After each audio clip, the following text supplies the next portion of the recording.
다 같이 자리에서 일어나셔서 부활절 셋째 주일 예배를 드리겠습니다.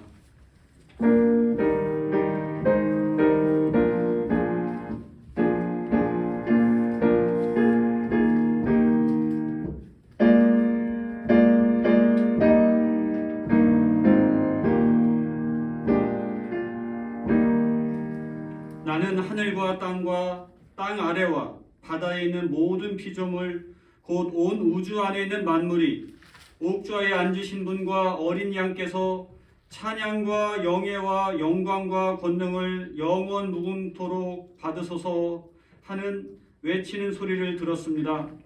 그러자 네 생물은 아멘 하고 화답했으며 원로들은 엎드려 경배했습니다. 아멘.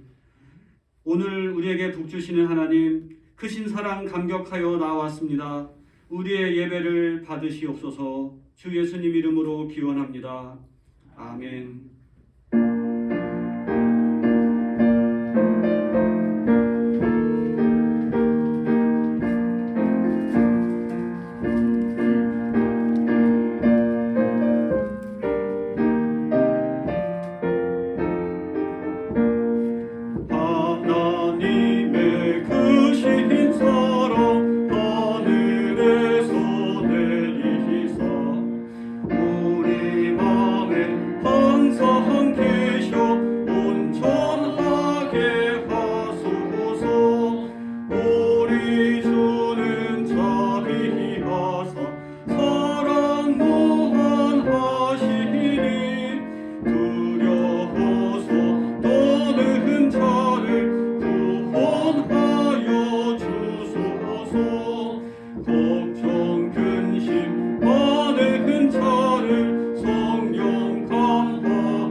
여호와여, 내가 주께 피하오니 내가 영원히 수치를 당하게 하지 마소서.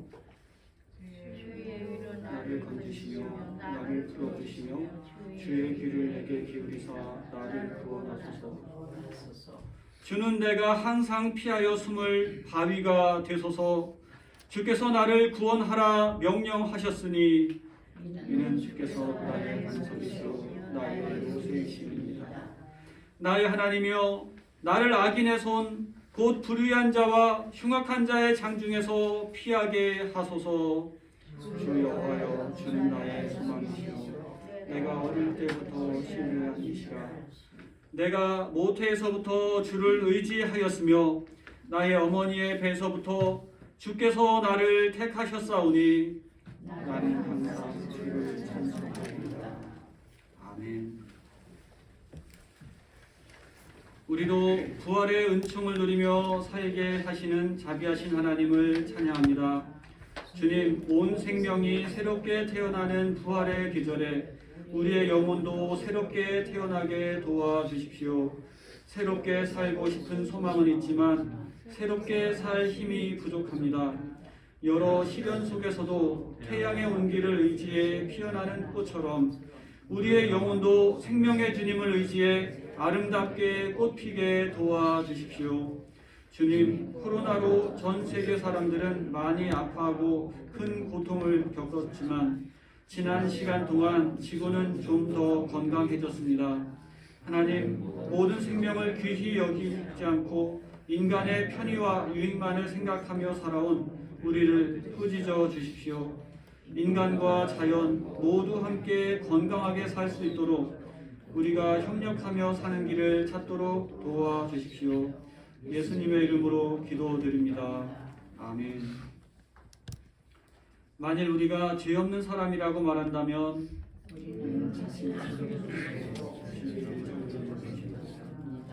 그러나 우리의 죄를 하나님께 고백하면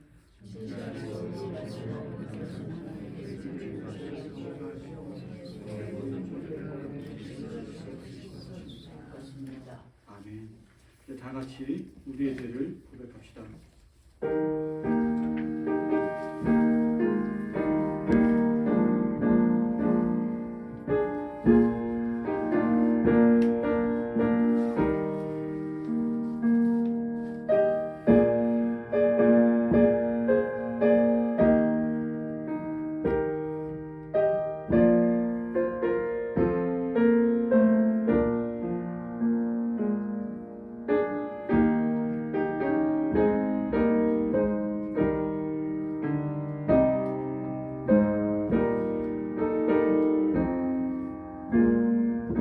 어린아이 같지 않으면 결코 천국에 들어갈 수 없다고 하신 주님, 스스로 자신을 낮추신 주님의 삶을 우리는 담질 못했습니다. 오히려 높은 자리에서 힘있고 인기 있는 자들과 함께 다스리고 싶어하는 우리의 악함, 어리석음을 용서하여 주옵소서. 우리는 자녀를 위한다고 했지만 내 기쁨을 바라며 내 방식대로 키우려고 했습니다. 선한 모범이 못되면서 잔소리만 많이 했습니다. 용서하여 주옵소서. 우리는 자녀를 과잉보호함으로 그들이 스스로 서는 것을 방해했습니다. 약속을 어김으로 자녀들의 마음을 낙심케 했습니다. 때로는 노여움의 상처를 주었습니다. 부당한 처벌로 여린 마음에 노여움에 상처를 주었고 분노의 쓴뿌리를 심어주었습니다. 어찌하옵니까? 주님, 우리의 죄를 용서하여 주옵소서. 하나님께서 잘못을 용서해 주시고 죄를 덮어주신 사람들은 행복합니다. 주께서 죄 없다고 인정해 주시는 사람도 행복합니다. 하나님께서는 아브라함의 믿음을 보시고 그를 올바른 사람으로 인정해 주셨다 하였습니다. 아멘.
이 세상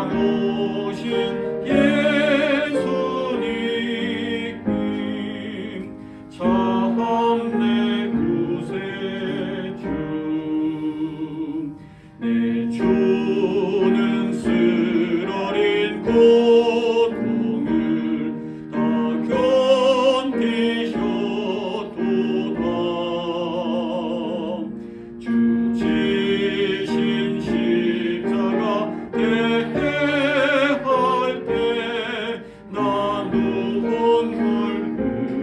흘리네. 시온 성보다도 찬란한 저 천성 떠나서 이 세상 오신 예수님 참내 구세주. 내 주님 입으신 귀한 옷 나 만져보았네. 내 발이 죄악에 빠질 때 주 나를 붙드네. 시온 성보다도 찬란한 저 천성 떠나서 이 세상 오신 예수님 참내 구세주.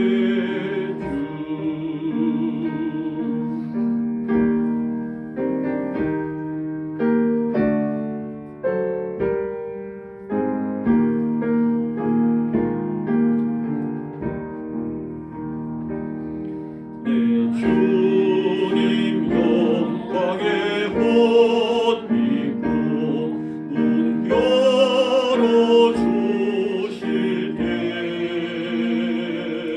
나 주님 나라의 뜻으로 가 영원히 살겠네. 시온 성보다도 찬란한 저 천성 떠나서 이 세상 오신 예수님 참내 구세주.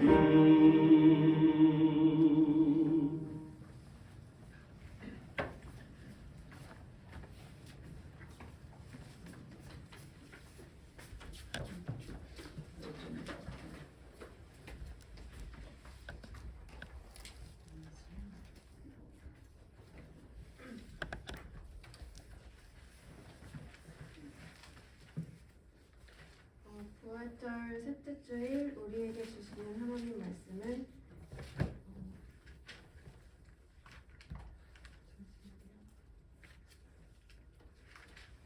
잠언 4장 1절부터 9절까지입니다. 교독하시겠습니다. 아이들아, 너희는 아버지의 훈계를 잘 듣고 명철을 얻도록 귀를 기울여라. 내가 선한 권리를 너희에게 전하니 너는 내 교훈을 듣지 말아라. 나도 내 아버지에게는 아들이었고 내 어머니 앞에서도 하나뿐인 귀여운 자식이었다. 아버지는 내게 이렇게 주셨다. 내가 너의 마음을 지키고 내 명령을 지켜라. 내가 잘할 것이다. 지혜를 얻고 명철을 얻어라. 내가 친히 하는 말을 잊지 말고 어기지 말아라. 지혜를 버리지 말아라. 그것이 너를 지킬 것이다. 지혜를 사랑하라. 그것이 너를 도와줄 것이다. 지혜가 으뜸이니 지혜를 얻어라. 내가 가진 모든 것을 다 바쳐서라도 명철을 얻어라.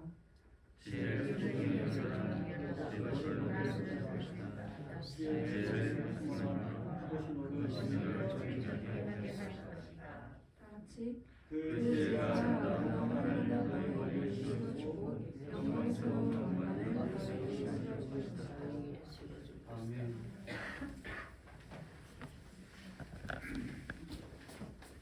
여러분 평안하셨습니까? 가정의 달 5월입니다. 이렇게 아름답고 맑은 날을 우리가 맞이해서 너무도 감사합니다. 그리고 왜 가정의 5월달을 무슨 유흥의 달 뭐 이런 걸로 세속적으로는 그렇게 할 수도 있고 뭐 산업의 날 뭐 이럴 수도 있는데 5월 달에는 가정의 달로 하고 특별히 5월 1일은 노동자의 날 이렇게 해서 우리가 돌봐야 될 사람들 그래도 우리 삶에서 소중한 분들을 다시 한번 돌볼 수 있는 그런 시간들을 이 황금 같은 계절에 이렇게 했다는 것 자체가 정말 인간에게 하나님이 주신 참 좋은 지혜다 이런 생각을 합니다.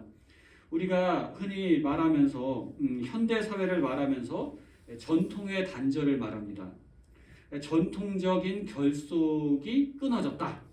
이 단절을 얘기합니다만 학자들이 어렵게 하는 얘기죠. 쉽게 말하면 전통적 단절이란 전통적 결속, 이 결속 이것은 그냥 쉽게 말해서 가정을 말합니다.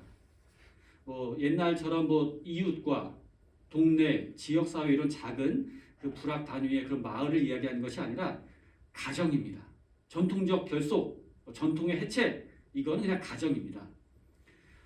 할머니, 할아버지, 아버지, 어머니 또 손자, 손녀로 이어져가는 전통적인 결속 그것이 질서였죠. 진리였습니다. 그것이 힘이었고 그것이 양심이었습니다. 대단히 중요한 거대한 무형의 유산입니다. 이것을 성경적 표현으로 말하면 지혜의 근본입니다. 그런데 이것이 파괴되어 가고 있다. 이것이 문제인 거죠. 전통적인 결속이 단절되면서 모두가 개인화된다. 핵인간화가 된다. 핵이라는 것은 이 핵폭발 그게 아니라 이 잘라져서 고독한 아주 그냥 세부적으로 하나인 외따로 떨어진 그런 개인적인 존재가 되어버렸다. 그러다 보니까 잃어버린 게 너무나도 많습니다. 먼저 안정감을 잃어버리죠. 우리 마음에 안정이 없습니다. 좋은 집에 살아도 돈이 많아도 지위가 있어도 성공해도 뭔가 불안하고 모자란 느낌이 있어요. 또 실패하면 더 많이 낙심하게 되고 안정이 없습니다. 가정을 잃어버렸기 때문입니다.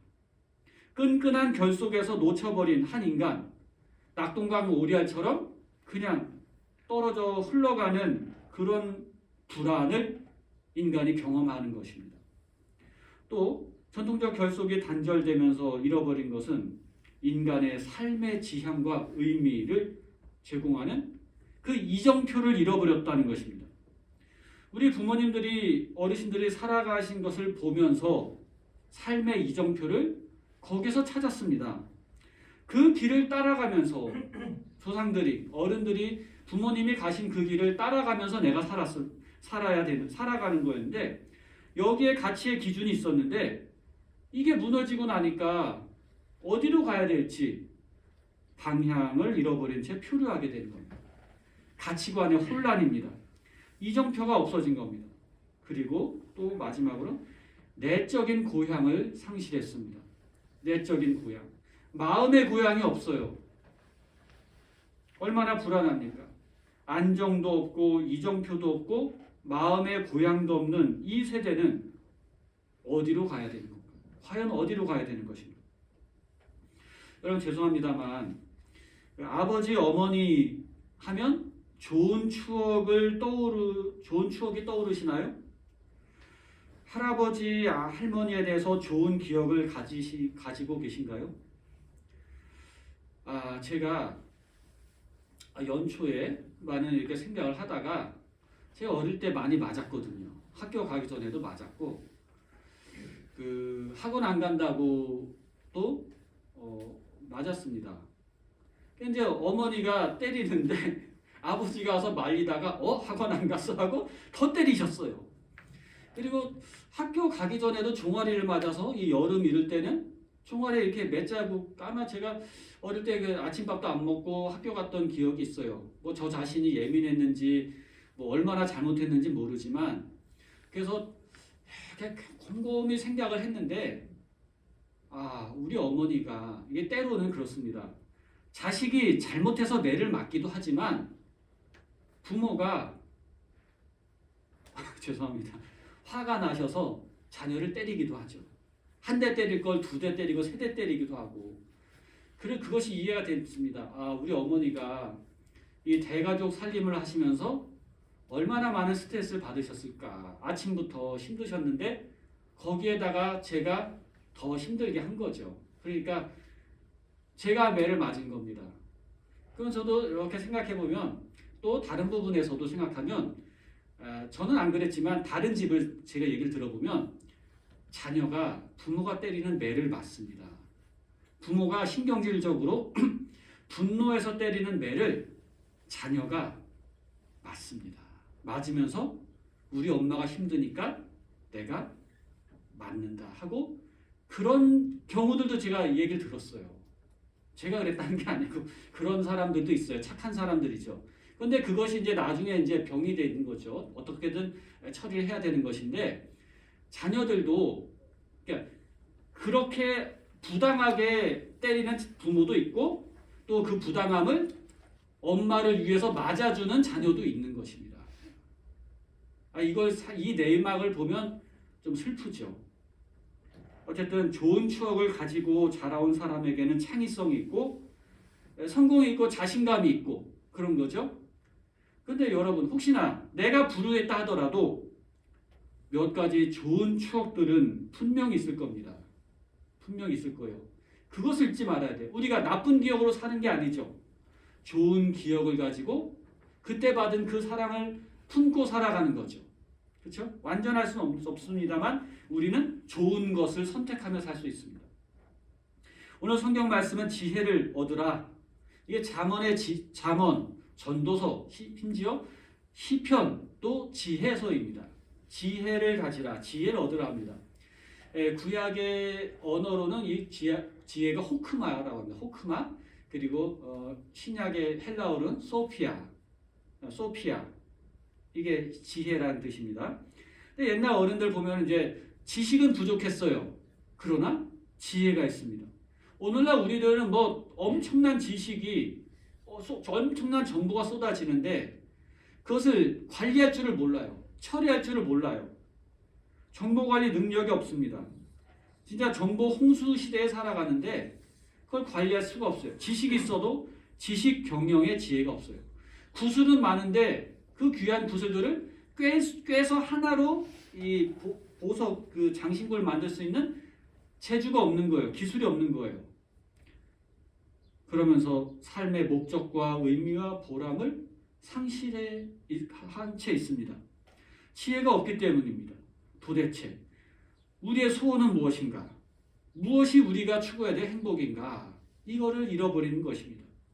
오늘 본문 성경에서는 반드시 분명히 말씀합니다. 지혜는 어디서부터 얻어지냐? 부모 공경으로부터 얻어진다. 이 부모님이 우리에게 물려주시는 것이 무엇입니까? 집입니까? 땅입니까? 돈입니까? 아닙니다. 부모님이 우리에게 물려주는 것은 지혜입니다. 여러분 깨닫고 계셨습니까?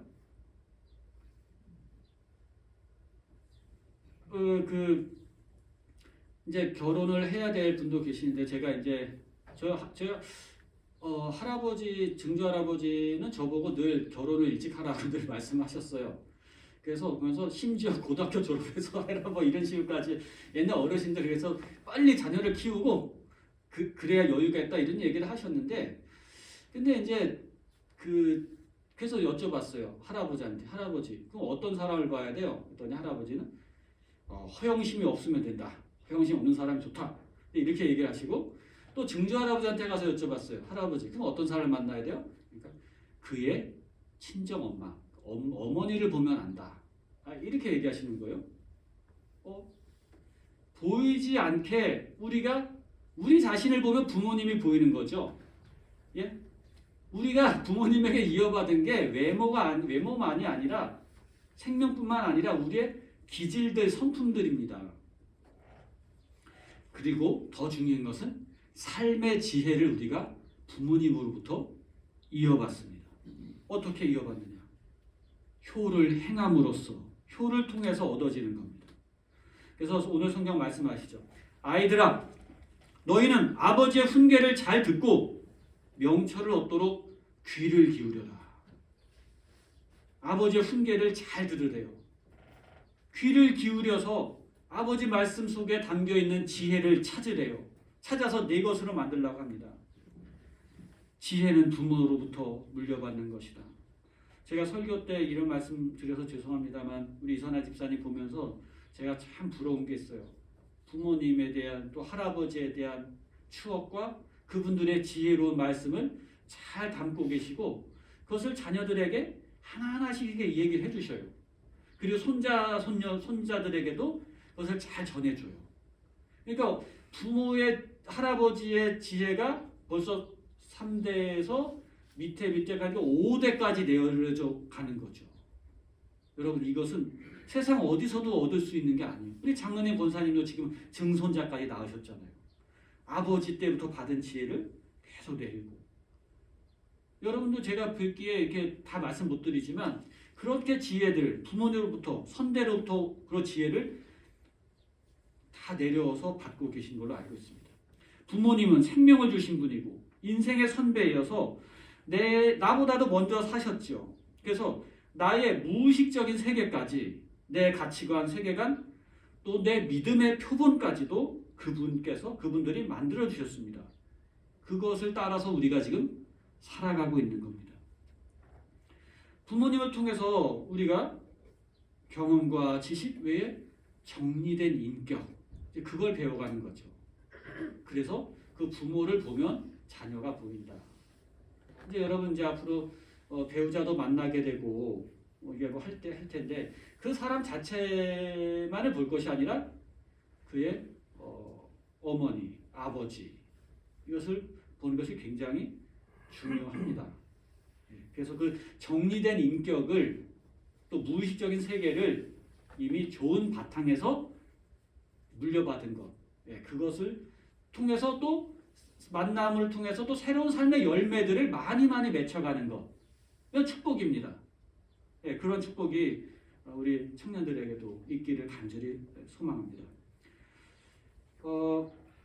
그런데 이제 이 어른들이 말씀하시면 젊은 사람들이 좀 싫어하죠. 잔소리라고 생각하고 고리타분하다고 생각하면서 들을 생각을 하지 않아요. 그래도 어르신들은 보이니까 말씀을 해주시죠. 아주 답답하지만 거기에는 간절함이 있는 겁니다. 저는 목사로서 우리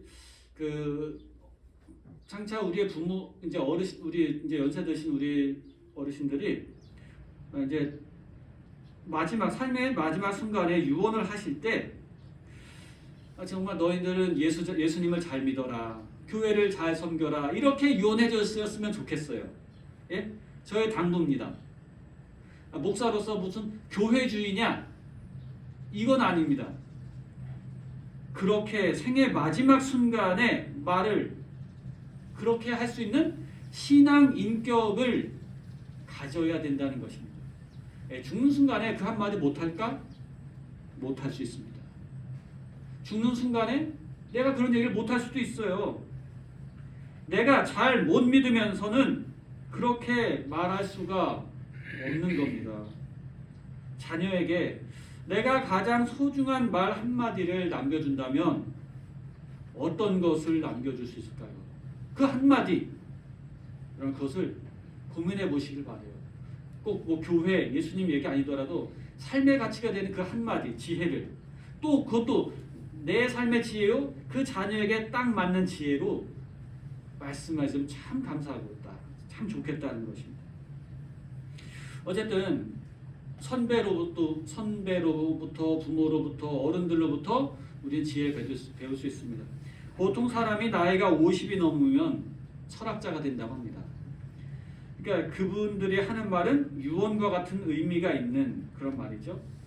뼈아픈 경험을 통해서 한마디씩 건네는 건데 그거를 흘려버리면 그냥 소음이고 잘 받아들이면 그것이 지혜가 되는 것입니다. 나는 이렇게 살았다. 그러나 너는 이렇게 해다오. 그런데 이제 어떤지 우리 교회 분들은 안 그래요. 보면은 공부를 많이 하라고 재촉하는 분들이 있어요. 초등학교 뭐 몇 학년인데도 막 너는 의사가 돼야 돼. 그래갖고 잡아놓고 공부를 하는데 그런 집을 봤어요. 근데 너는 공부 잘했니? 물어보면 아니. 너는 의대 갔니? 아니. 근데 왜 그래? 그러면 내가 못했으니까 내 자식은 잘 되길 바란다 하면서 자식을 괴롭혀요. 근데 이게 이해가 되는 거예요. 자긴 공부를 안 했거든요. 그 한이 맺혀서 뭐 공부해서 뭘 한다는 것도 없어요. 때로는 좌우지간 공부해라 그거예요. 그런데 제가 우리 집사님들 보니까 공부를 많이 하신 분들이에요. 잘하신 분들이요. 자식들에게는 제가 보기에 너무하다 싶을 정도로 공부해라 이걸 강조를 안 하시는 것 같더라고요. 예, 그걸 보면서 아, 삶은 공평한 거구나. 인간은 공평하게 하나님이 만드셨구나. 이런 생각도 해봅니다. 공부 많이 한 사람들은 그렇게 많이 요구하지 않아요. 해봤더니 별거 없더라. 그냥 적당히 살아라. 여기서 말한 적당히는 그냥 막 게으르라는 게 아니고 적절하게 너무 무리하지 말고 내가 뭐 일을 하더라도 약간의 땀이 날 정도로만 하지 뼈가 부서져라 막 이렇게 죽기 살기로 그렇게 하지 말아라는 뜻이죠. 사실은 공부하라고 하지만 자기는 공부 안 하잖아요. 그게 사실 자기한테 하는 얘기고 유언 같은 얘기거든요. 왜 이런 걸 좀 잘 좀 살펴볼 필요가 있습니다. 우리 자식들의 입장에서 보면 부모님이 완벽하지가 않습니다. 그건 부모의 입장에서도 자식을 보면 완벽하지가 않습니다. 우리가 대표적인 이런 얘기 알잖아요. 고려장 있잖아요. 고려시대 때 나이 많으신 어르신들 봉양하기 어려우니까 식량도 모자라니까 부모를 갖다 버렸죠. 산에다가. 그리고 어르신 본인 부모들도 자원해서 그렇게 나를 갖다 버려라 이렇게 했지 않습니까? 내가 더 살아서 뭘 하겠나 식량만 축내지 하면서 뭐 그렇게 생이별을 하는 분들이 많았잖아요. 여러분 아시잖아요. 고려장이라는 게 자식이 부모를 지게 지고 가는데 부모가 나이 많으신 어머니를 모시고 가는데 어머니가 가면서 자꾸 나무를까지 꺾어요.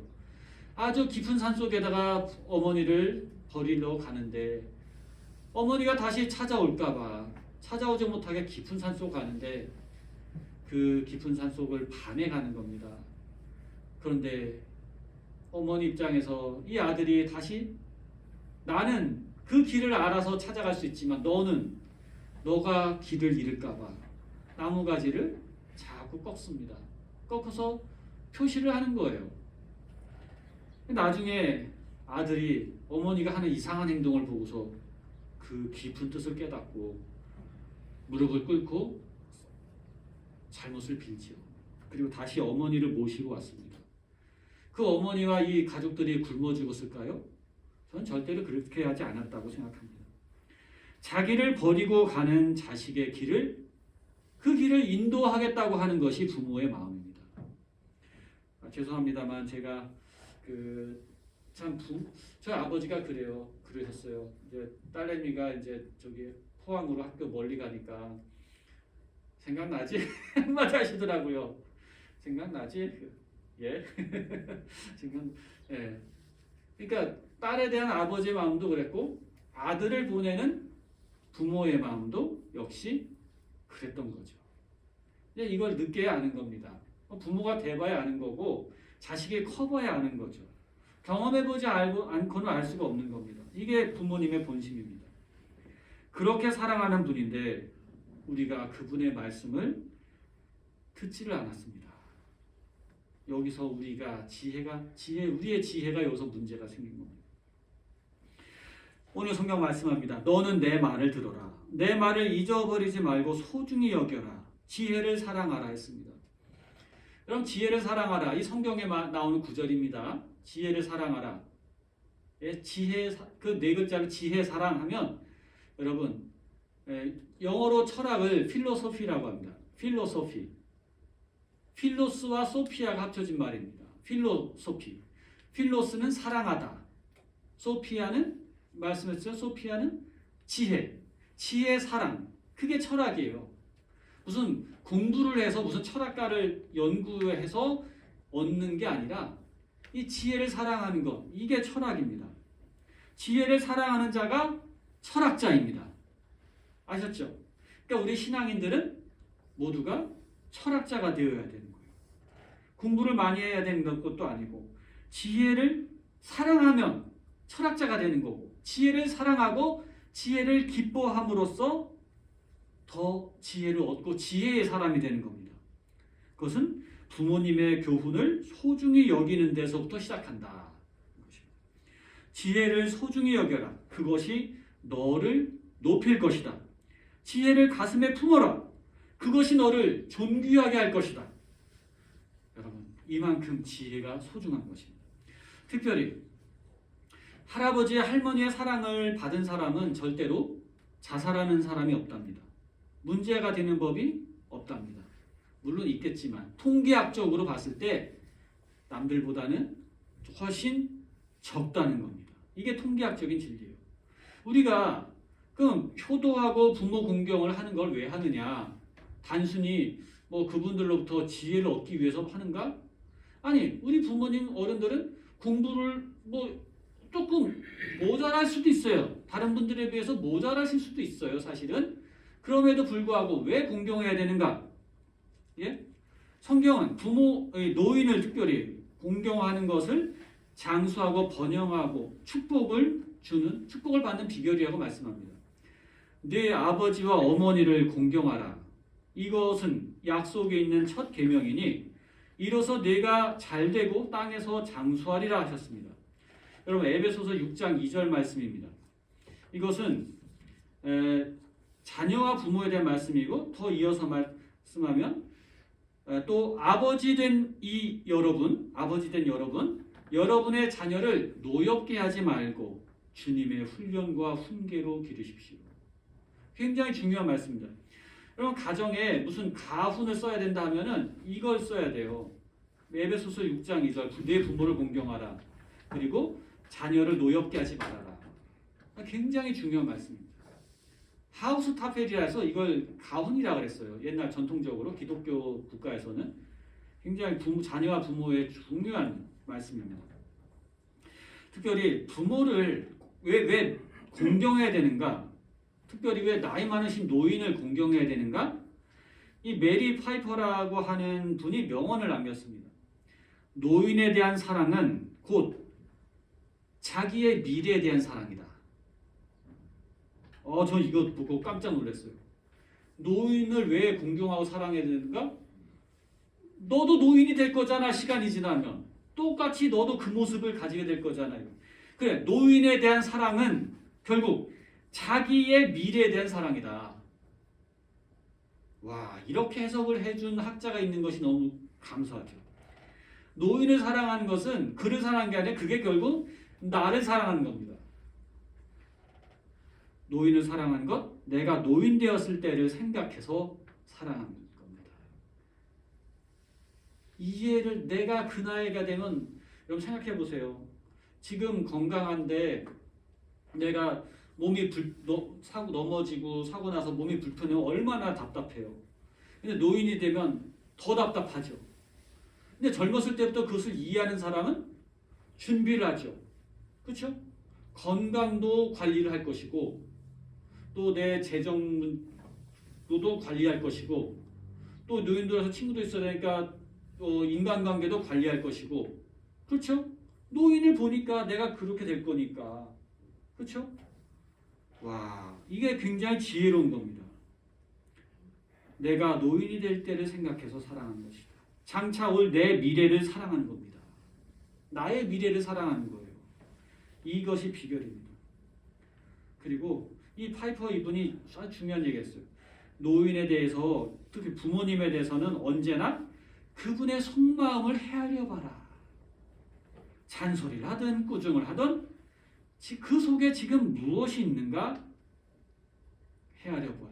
그 속에 깊은 사랑이 있다. 너에 대한 깊은 애정이 있다. 이걸 보라는 것입니다. 특별히 우리가 노인분을 얘기하면서 늙었다 하면 올드하다 해서 뭐 이제 뭐 그런 거 싫어하는 분도 있지만 노인은 약하지 않습니다. 몸이 약하다고 해서 마음이 약한 게 아닙니다. 지혜에 있어서는 가장 강자입니다. 영적으로 가장 강한 자가 노인입니다. 오래전에 한 21년 전에 제가 그 조선출 목사님이라고 하는 분을 뵀었는데요. 그분이 이제 은퇴 목사님이고 그 당시 나이가 88세였습니다. 근데 이분이 그때도 정정하게 전철을 타고 다니고 하면서 사당역 이런 데서 이제 딱 저하고 이렇게 제가 같이 모시고 갔었는데 한 5월 달이었어요. 거리에 그 플라타너스 나무를 이렇게 정지한 걸 보면서 그분이 그러셔요. 저거는 한 3월 달에 해야 되는 건데 늦었다고. 왜 이렇게 늦게 하나 하면서 때를 놓쳤다. 저 하면서 그분이 내가 생각하는 게 있는데 하면서 모세 클럽을 하나 만들고 싶다. 그럼 모세 클럽 몇 살부터 될까요? 예? 80세 이상만 가입할 수 있는 노인만 가입할 수 있는 클럽입니다. 그래서 왜 모세 클럽이 필요하냐? 노인에게는 지혜가 있고 노인은 이 죽음을 두려워하지 않는다. 생애의 가장 중요한 것을 이 세대에 남겨두고 갈 수 있는 사람들이기 때문에 할 일이 많다 하면서 옛날 얘기를 해주셨어요. 옛날 중국에서 이 우리나라에 그 숙제를 해줬어요. 테스트를 했습니다. 이거를 통과하면 가만 놔두고 통과하지 않으면 뭐 바쳐라. 우리가 뭐 침략하겠다 뭐 이런 거죠. 한 30cm 되는 얇은 동관인데 이걸 막 이쪽 저쪽으로 구부렸어요. 이렇게 삐뚤삐뚤하게 구부렸어요. 그리고 그러면서 여기에다가 이쪽으로 명주실을 껴갖고 반대로 나오게 해서 갖고 와라. 이게 조선에 우리나라에 내는 숙제였어요. 임금이 뭐 자기 주변에 있는 박사들 데려다가 뭐 학자들 데려다 하는데 아무도 대답을 못해요. 그러니까 이제 수소문을 했는데 한 노인이 왔습니다. 제가 풀 수 있습니다. 왔어요. 이 노인이 뭘 해요? 뭘 배웠다고? 뭘 안다고 해요? 그런데 이 노인이 정말로 이 관에 명주실을 이쪽에서 꿰뚫어 관통을 했어요. 어떻게 했느냐? 한쪽에 꿀을 발랐어요. 꿀을 살짝 발라놓고 개미를 한 마리 잡아옵니다. 개미 허리에다가 명주실을 묶었어요. 그 얇은 개미 허리에 명주실을 묶고 개미를 여기 관에다 놨어요. 개미가 냄새를 맡고 들어가는 거죠. 그 줄을 끼고서 그렇게 해서 아주 간단하게 문제 해결했다고 합니다. 여러분 우리가 지금 뭐 옛날 동화를 많이 읽어서 이러면 되겠지 저러게 되겠지 답을 알지만 당시에는 그런 일들은 굉장히 당황했겠죠. 이번 주에 새로 시작하는 실버합창단 정말로 제가 기뻐하고 축하드립니다. 3년 만에 모이시는 거죠.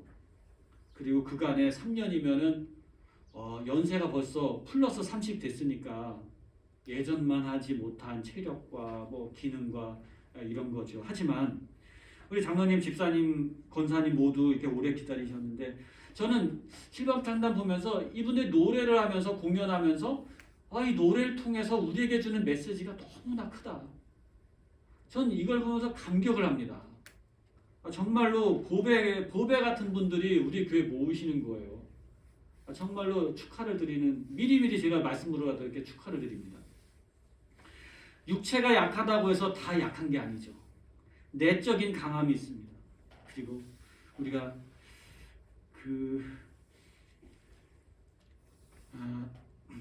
말씀을 마무리합니다.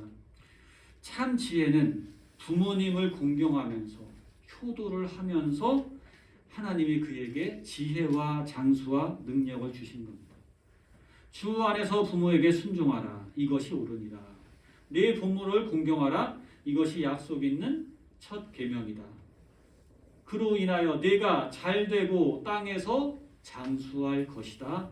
말씀하십니다. 여러분, 영양제가 우리를 건강하게 하는 게 아닙니다. 부모님 말씀에 귀를 기울이고 효도를 함으로써 우리가 건강해지고 굉장한 일을 하려고 하는 것보다 부모님의 훈계를 듣는 것이 먼저입니다. 그리고 그분들을 기쁘게 하는 것입니다. 거기에 삶의 지혜가 있고 행복이 깃들여 있는 것입니다.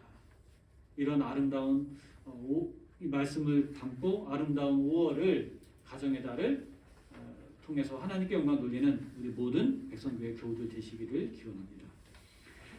하나님 아버지, 우리에게 귀한 가정과 부모님과 또 애정을 좋은 추억들 주신 것을 감사합니다. 주여 우리에게 은혜를 더하사 늘 감사하며 늘 효도하며 자녀를 사랑하며 주께서 주신 거룩한 축복을 함께 누리게 하시고 주님의 약속을 다가오는 세대에게도 자자손손 이어주는 믿음의 유산을 남겨주는 복된 가정들이 다 되게 하시고 주의 귀한 자녀들이 다 되게 하여 주시옵소서. 주님은 우리들 부모 자식된 관계를 통하여 영광을 받으시옵소서. 주 예수님 이름으로 기원합니다. 아멘.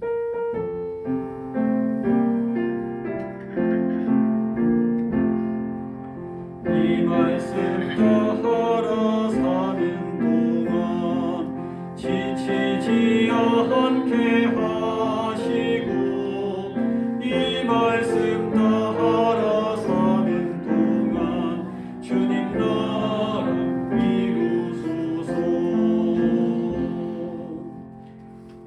전능하사 천지를 만드신 하나님 아버지를 내가 믿사오며 그 외아들 우리 주 예수 그리스도를 믿사오니 이는 성령으로 잉태하사 동정녀 마리아에게 나시고 본디오 빌라도에게 고난받으사 십자가에 못 박혀 죽으시고 장사한 지 사흘 만에 죽은 자 가운데서 다시 살아나시며 하늘에 오르사 전능하신 하나님 우편에 앉아 계시다가 저리로서 산 자와 죽은 자를 심판하러 오시리라. 성령을 믿사오며 거룩한 공회와 성도가 서로 교통한 것과 죄를 사해 주신 것과 몸이 다시 산 것과 영원히 산 것을 믿사옵나이다. 아멘.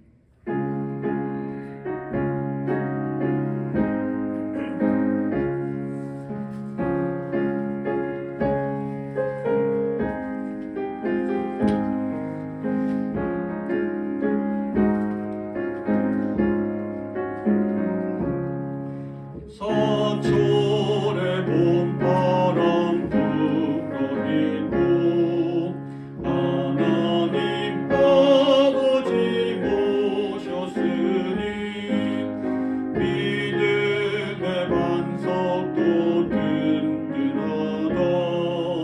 우리 집 즐거운 동산이다. 고마워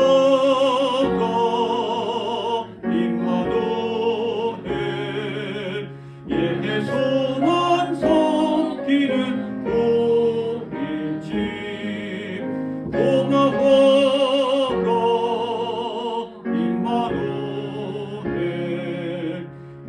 기쁘고 즐거운 하루하루 어버이 우리를 돕기시고 동기들 사랑에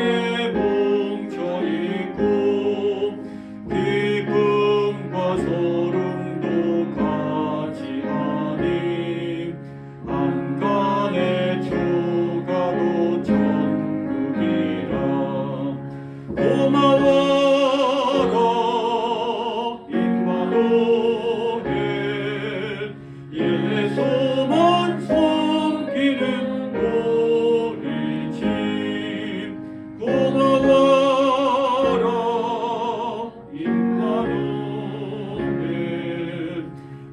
그리고 즐거운 하루하루.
되신 하나님, 세상의 모든 것들과 함께 우리의 생명도 주님의 것임을 고백합니다. 우리가 가진 것 또한 주님의 것입니다. 오병이어 작은 도시락을 가지고 나온 어린아이를 사랑하신 그리스도여, 빈들에서 무리를 먹이셨습니다. 풍족하지 않은 가운데서도 감사하며 하나님께 올려드리는 그 신앙을 배우게 하옵소서. 예물을 드리오니 드려진 예물을 주님의 뜻에 맞게 사용하여 주시옵소서. 어린이를 사랑하신 하나님, 어린이들도 붐볐던 예배당을 추억하면서 오늘의 교회를 바라봅니다. 자녀들에게 지혜와 함께 믿음을 주고 건전한 신앙 인격체도 장성하게 도와주는 그 역할을 감당케 하옵소서. 새 봄의 가지처럼 자라나게 하시고 아름답게 성장하여 담을 넘는 요셉처럼 담을 넘는 축복이 있게 하여 주옵소서. 주여, 코로나 후유증으로 또 사고로 육체적인 질병으로 힘들어했던 힘든 교우들이 있습니다. 주여, 당신의 창조의 목적에 합당하게 맞게 그 뼈마디 몇 마디를 다시금 회복시켜 주시고 강건하게 해주시고 바른 자세를 갖게 해주시고 회복을 치료를 주께서 허락해 주시기를 간절히 기도드립니다. 여러 고된 일로 아파하고 괴로워하는 교우들의 마음에도 생명수 같은 주님의 말씀으로 힘을 얻게 하여 주시기를 간절히 기도드립니다. 은혜를 베풀어 주시고 치유하여 주시고 능히 극복하도록 용기와 믿음을 더하여 주시옵소서. 한 주간 우리가 가정을 돌보며 또 여러 이웃을 돌보며 출타하며 오갈 때에 발걸음도 지켜주시기를 바라옵고 지금도 살아 역사하셔서 우리 함께 하시는 예수님의 이름으로 기도드립니다. 아멘. 교회 여러분 환영합니다. 다음 주의 설교는 서주원 목사님 제 1년 후배입니다. 그래서 제가 2년이 더 지났는데 강사님을 모시게 됐습니다. 그래서 이렇게 하면 제가 안 오는 줄 알아요. 제가 예배 인도를 하고 말씀만 서주원 목사님 전해주십니다. 예배 마친 후에 마당에서 풀 뽑기를 하겠습니다. 제가 풀을 관리를 한 번 안 해봤어요. 일주일 동안 그냥 냅둬봤는데 진짜 20cm 이렇게 자라요. 네.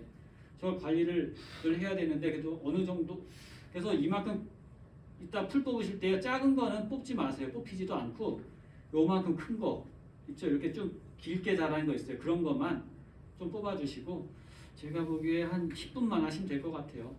못해도 돼요. 그 다음에 깎으면 되니까. 예, 그래서 10분간만 이렇게 해주시면 감사하겠습니다. 그리고 이번 주 화요일 날부터 2시부터 실밥 찬단 연습을 시작합니다. 예, 발전을 위해서 기도해 주시기 바랍니다. 그리고 다음 주일 또 예배 후에 마당에서 바베큐 파티를 하겠습니다. 또 어버이날이기도 하고 하니까 또 어르신들 우리가 공경하는 의미도 있고 또 코로나 마치고 하는 축제의 의미도 있고 작은 야외 소풍의 의미도 있고 바베큐 파티를 하겠습니다. 우리 이창원 권사님, 윤미경 집사님 그리고 이혜준 청년 코로나 마치고 또 이 권사님은 조금 이렇게 접촉사고가 있으셨는데 다 이렇게 건강한 모습으로 계속 감사합니다. 우리 격려의 박수 한번 하겠습니다. 안 오셔갖고 제가 마음에 막 불안한 게 있었는데 그래도 오신다 하는 확신이 있었습니다. 그리고 또 정여진 청년 예배는 올해 학교 갔다 온 이후로 처음이죠? 2월까지는. 그래서 이제 포항에 학교 간 이후로 이렇게 일단 이제 다 서로 이제 인사 나누시기를 바랍니다. 우리 딸내미가 그래요. 오늘 교우 여러분들 소식을 묻더라고요. 그래서 제가 궁금하구나. 누구 이렇게 해서 그래서 관심이 있고 다 보고 있구나 이런 마음에 또 들었습니다. 우리 자녀들이 그냥 아무 말을 안 해서 그러지 다 알고 있고 생각하고 있고 마음 써주고 있고 그런 걸 보면 참 감사한 마음이 듭니다. 우리 다 같이 일어나셔서 인사 나누겠습니다. 여러분 존경합니다. 사랑합니다. 축복합니다. 존경합니다. 사랑합니다. 축복합니다. 그 여러분 참 자연으로 사십시오. 부활하신 주님은 불충한 우리를 있는 모습 그대로 받아들여 주셨습니다. 구원받고 참 생명을 얻은 자답게 살아가십시오. 하나님 나라의 꿈을 이룬 채 세상 논리에 적응하기 바빴던 지난날의 모습을 반성합니다. 예수님의 부활을 믿으며 생명력 넘치는 삶을 살겠습니다. 죽음의 문화를 거부하고 사랑과 용납의 품을 넓히며 담대하게 주님의 나라를 이루어 가겠습니다. 아멘.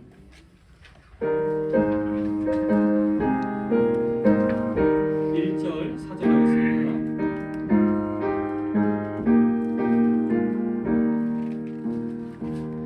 너 예수께 조용히 나가 내 모든 짐 내려놓고 주 십자가 사랑을 믿고 죄 사함을 너 받으라.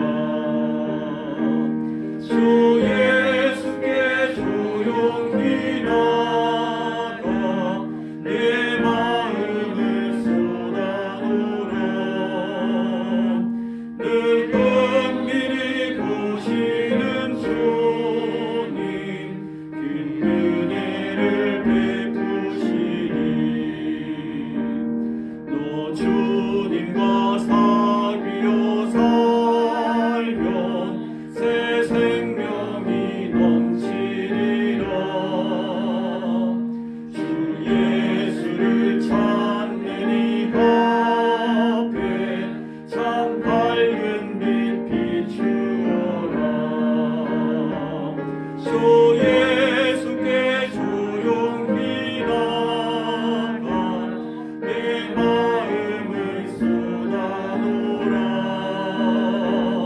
늘 은밀히 보시는 주님 그 은혜를 베푸시니.